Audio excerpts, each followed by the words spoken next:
There are no good or bad relationships. Lecture 10030. There are no good or bad relationships, just opportunities that nature offers you to grow. Knowing how to exploit them with coherence would allow you to find what you lack. On the other hand, not being able to would imply to keep on complaining about everything you do not have. If we want to discuss a very complicated relationship, we can indeed mention the relationship there is between parents and sons. Certainly, the hardest relationship of all. It is usually very much like a meeting between old debtors, but if during the course of life the confrontation should happen in a more loving way, it would be marvelous. It is the law that rules over the relationships.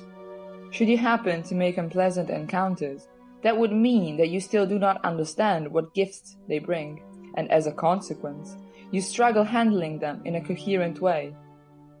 Do not suppose that nature gives you bad relationships, for the Father does not act this way. He only gives you what you need. Everything depends on your ability to use every encounter to approach to others in a way that is coherent with the laws of nature. Should you not be able to do it, suffering might reach you.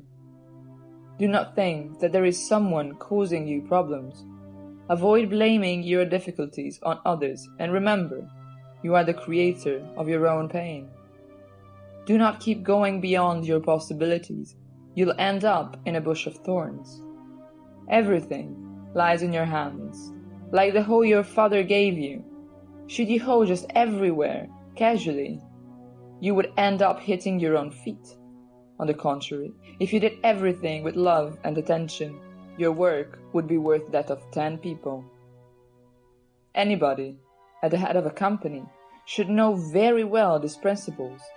A good leader does not hate or judge those who work for him, but he builds the foundation necessary for everyone to give their best to contribute and to receive what they need, so that every member of the group can grow together.